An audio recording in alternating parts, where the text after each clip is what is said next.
Liftoff and the clock has started.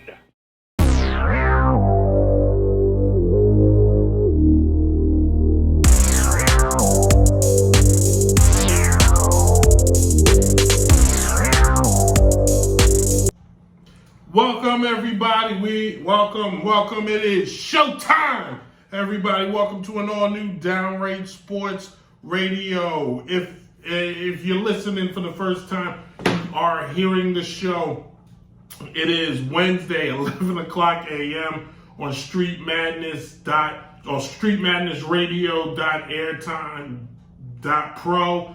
If you're listening for the first time, it is 8 o'clock Thursday on DynastyRadioNY.com, your number one source for hip-hop and R&B, except for on Thursdays when sports takes over. I am your host, the notorious sports critic, Mr. Brent Reed himself, and we are back kicking things off. If you're just was a good segue, the Cowboys and the 49ers game. Now, all year, everyone has been led to believe or drink the Kool-Aid that this is the year. And you know what? It's not everyone. It's the same network. It's the same people. We're just maybe Dallas, maybe the Cowboys have some type of maybe they have some buy-in. Maybe they have some type of investment in ESPN. Maybe Jerry Jones loaned ESPN money like on a dark night. Like I see it like it was yesterday. It was ESPN, and they were gambling. It was a hot streak. I'm talking rolling sevens. Let's just paint the picture. I'm ESPN now, mind you. In fact, hold on. I'm on my right. Hold on. And we're gonna be shady. We're gonna do it right. Hold on, radio people. Bear with me. My chair was on the rug. Bear with me. All right. We're gonna transition to sunglasses, and we're gonna get real shady.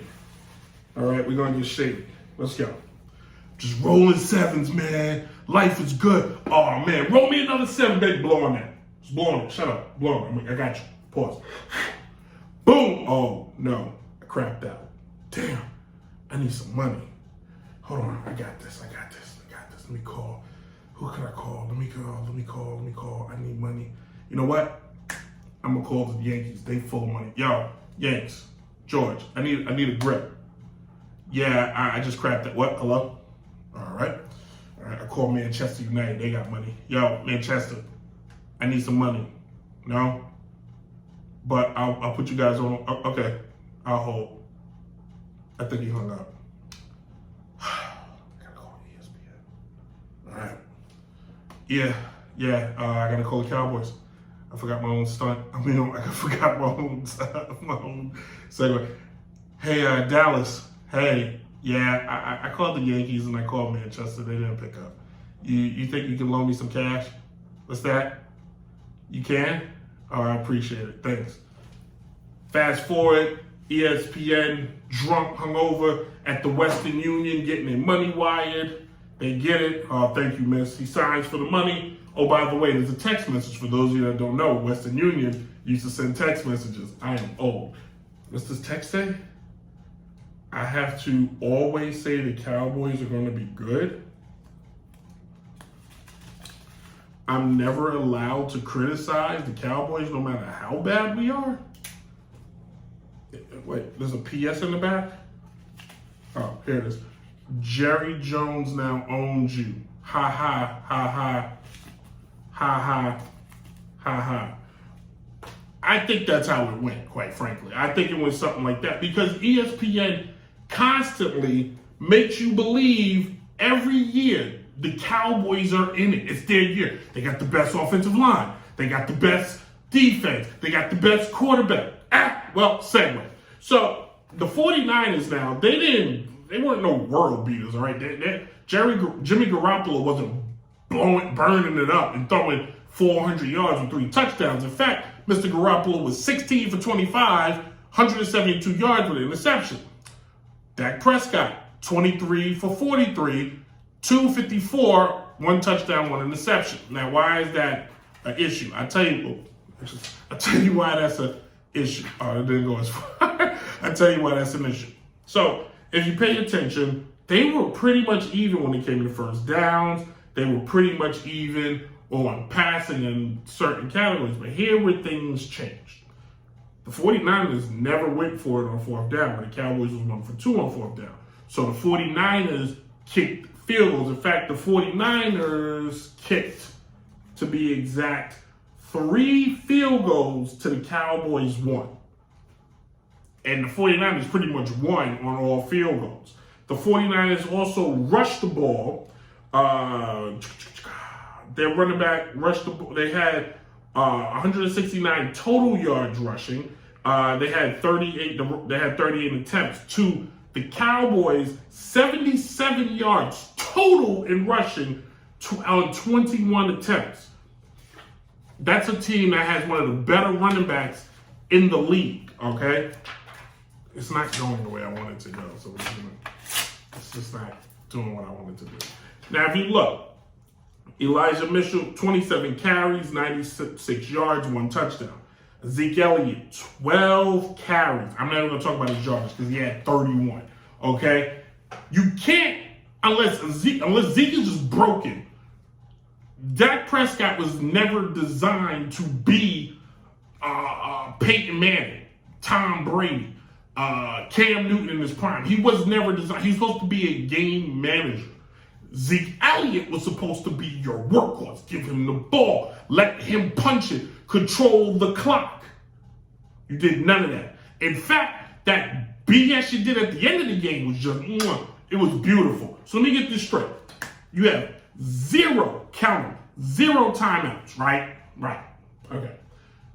You, instead of throwing the ball to a sideline, maybe throwing it out of bounds to stop the clock, your great idea was to, I don't know, run. I'm going to run in the middle of the field, slide, and forget, I have to give the ball to the umpire so he can place it. Funny enough, if I forget to do that, that makes sense. I'm not a professional quarterback. If my listeners forget to do it, more than likely all 4 of them are not professional quarterbacks. But you are, sir. And your head coach has been doing this for a long time. Mike McCarthy should be fired. It should never be rehired again. He proved he couldn't get it done consistently. He proved what he did in Green Bay was a fluke. He took a great quarterback and went to 1 Super Bowl, which happens. But more than likely, that team is never as good as Green Bay has been. In the case of the Cowboys, all Jerry Jones wanted was a figurehead. Hey, I'm going to hire Mike McCarthy because he ain't nothing but a mannequin. McCarthy's going to stand there and he's going to do exactly what I tell him to do, and I'm going to be able to coach, do everything. That brings me to point number 2. Whoever is the second or third in command, it's time for a coup. It's time for Jerry Jones to step aside. Become what every other owner should be, and that's just a smile and nod guy. Because you being the general manager and the president and the scouting, like Jerry, it's over. You're not getting it done. Another decade, the Cowboys have lost. Another decade, they've lost in the first round. Like, they're not even making it to the conference championship. They're losing in the first round. And I'm told every year, everybody on that team is a Hall of Famer. Everybody on that team can beat everybody, but they can't beat anybody. They just can't. If I take a look, if this allows me in due time, give me a second, as we look up the Patriots schedule, and let's look at the big overall picture. They played Tampa Bay, lost. They played They played the Chiefs, the Raiders, 2 playoff teams in which they lost. They played Arizona, a playoff team, which they lost. So Arizona, so basically out of that, they beat the Eagles, who suck. They beat the Patriots, who were on the upstart. They were not the team we thought. I'd like to revisit that. Everybody else they played wasn't really any true competition. If you look at the schedule, the Chargers, the Panthers, sad. Giants, that was basically a minor league high school game. The Minnesota Vikings, you see they just fired their head coach. The Atlanta Falcons, that's always a dumpster fire. The Saints, they're on the rebuild. The Washington football team, who's going to be renaming their team real soon. So you beat generic team, and then you beat the Eagles on the last day of the season. So when it came for you to beat teams of importance, to make a statement, opening night, game 1 against Tampa, you did not make a statement. Everybody gave you a moral victory because you lost 31-29. Moral victories don't win Super Bowls, because if that's the case, there are a lot of teams out there that should be wearing championship rings. I'm saying it here, I'm saying it today. We will no longer, I repeat, we will no longer put the Dallas Cowboys on a pedestal until they win something of consequence. The conference championship, a guy wins an MVP award, something. They don't even have an MVP on the team. But yet, we're all supposed to believe this is the greatest team that God produced. Well, ladies and gentlemen, I'm here to tell you otherwise, because they are not. I can't toss them. The cards ain't heavy enough. Yeah, man, you know the vibes, man. It's DJ Chase, Downright Sports. Shout out to the hottest sports podcast. Shout out to my guy, Brent Reed. You know the vibes, man. You see him in front of the Superdome. You feel me? Every Thursday nights, 8 p.m. to 9 p.m. on Dynasty Radio, Kim Dynasty. You know the vibes, Downright Sports, the hottest sports podcast out. Let's go.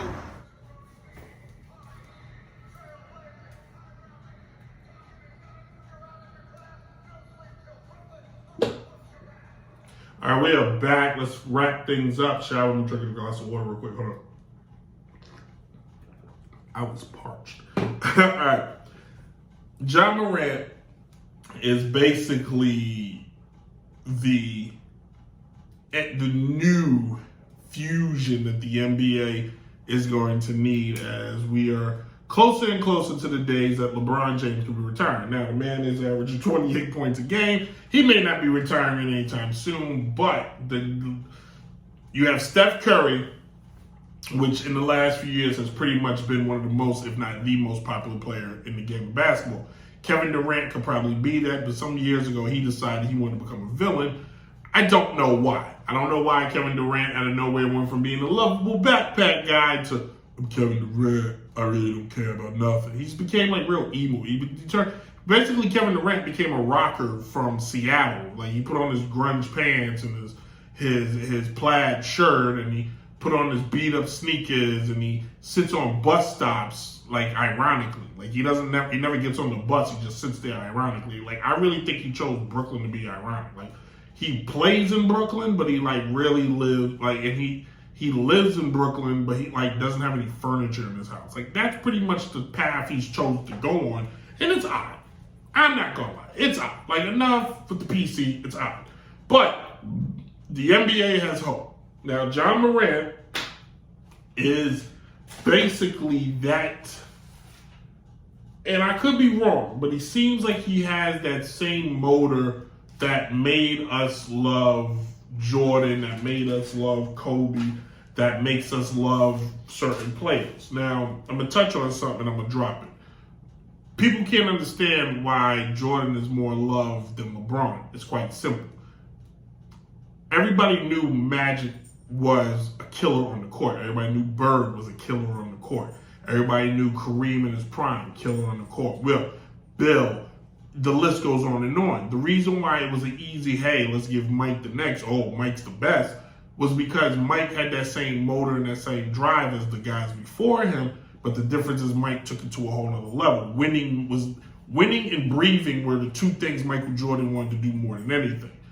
We don't feel the same way in LeBron. That's why LeBron James is liked and respected, but he's not revered the same way Mike was. When Mike stepped on the court, you knew what time was. If you looked at that bench and you pointed and said, hey, MJ, I got you tonight, Mike was going to drop 60 on you.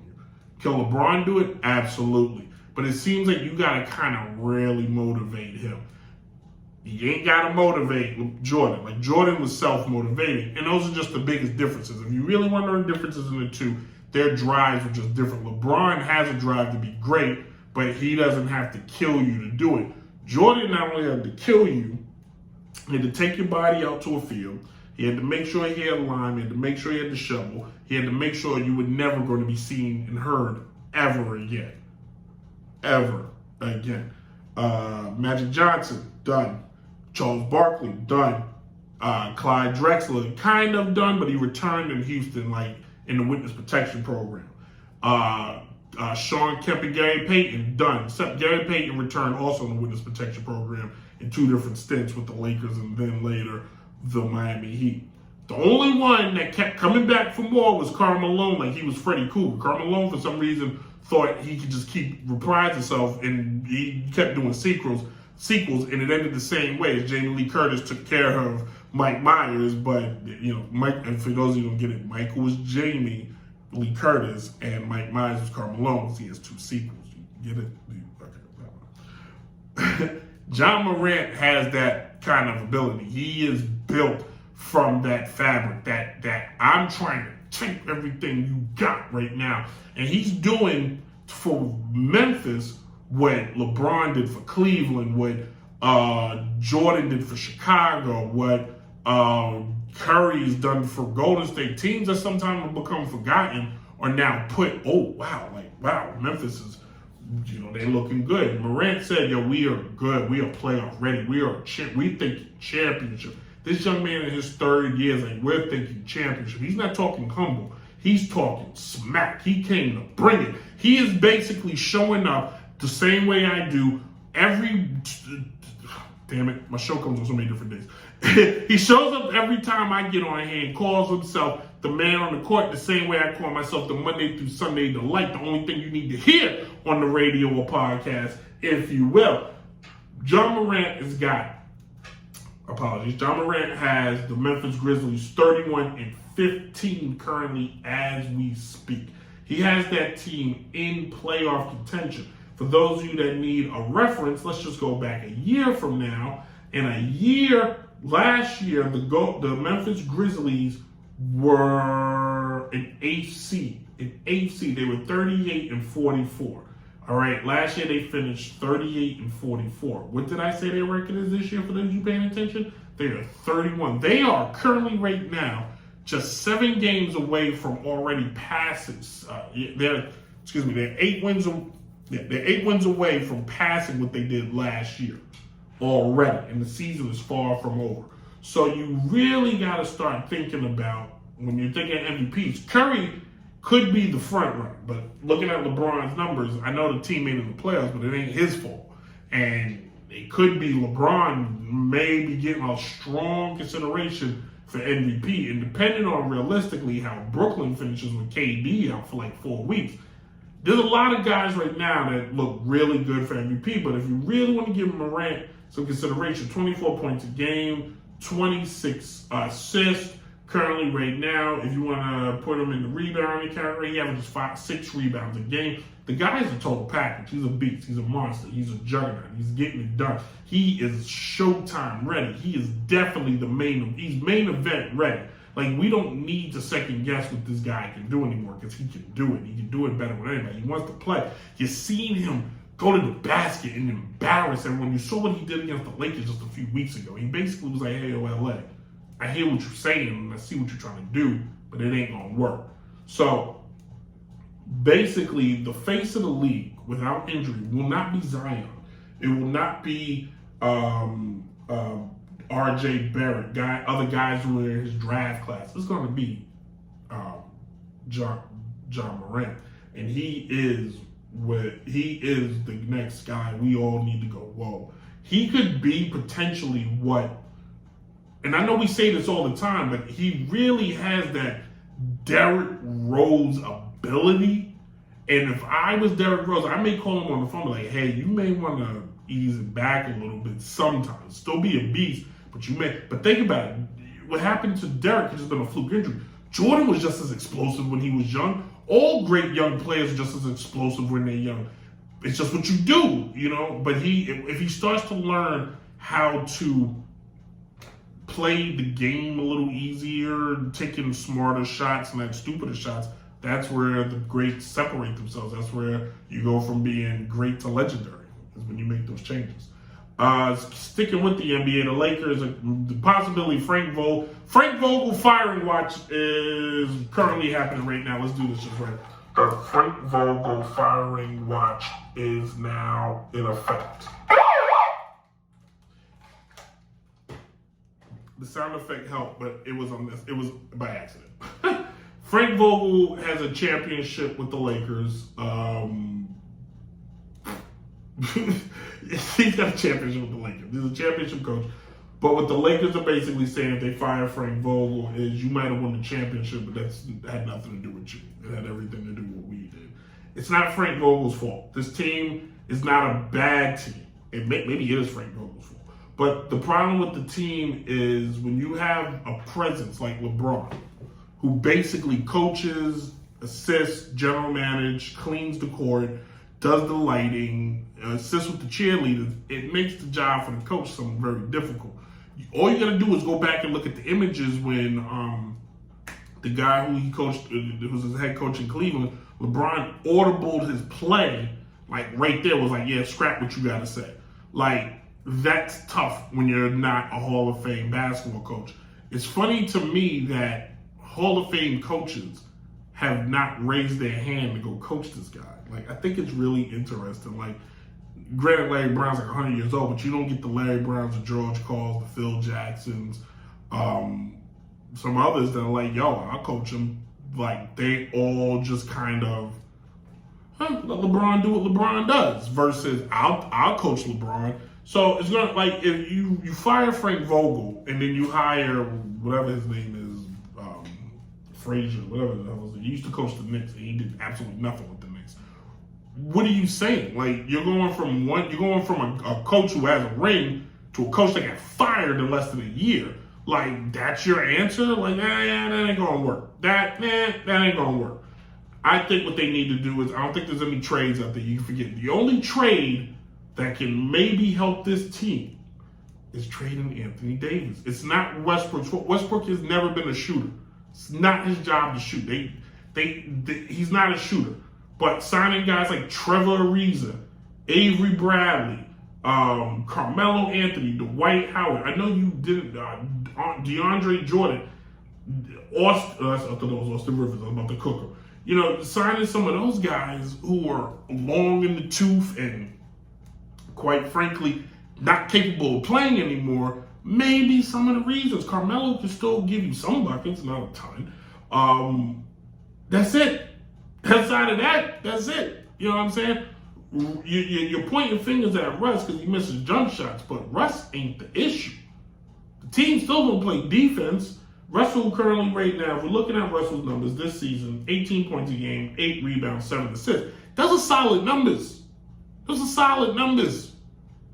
don't need, the guy that they need to step up is Anthony Davis, who is not. Who for some reason only plays really good when if everybody in the audience just closes their eyes. You can hear Anthony Davis squeaking on the court. Anthony Davis scored 20 points, 20 rebounds, 500 blocks in one game. I don't believe it. Now everybody look at the court. Anthony Davis fouled out. What? Close your eyes again. Oh my God, did Anthony Davis just dunk on like 20 people? Oh my God, did you see the dunk? Let's look at it. Oh, Anthony Davis broke his leg. He's like the groundhog. If you look at him, he just goes away. It's bad. Trade him. This is Downright. Thank you for watching Downright. Thank you for listening to watching Downright Sports today. It's been a lot of fun. We'll be back next week. I promise. If you understand, go follow the show at Instagram, TikTok, YouTube, all under Downright Sports. Email the show at downrightsports11@gmail.com. Follow me at BrentReed18 at TikTok. Also join the Downright Sports Facebook fan page. Group page, not fan page. Fan page sounds weird. Page. Just join the page. Appreciate everybody. It's been a lot of fun. Again, we'll be back next week. We'll talk more about the football. We also, big show for me. I'm really looking forward to the Baseball Hall of Fame announcements. Who's in, who's not. I can't wait to kind of go over that. So join in, tune in, and please be safe, guys. Just take care of yourselves. That's the best I can say. And honestly, in 2022, let's all just be nice. That's my motto for 2022. Let's be nice so I can go back. If everybody else is nice, I can go back to being rude. I really like that. So I appreciate you guys. Have fun out there. As always, deuces.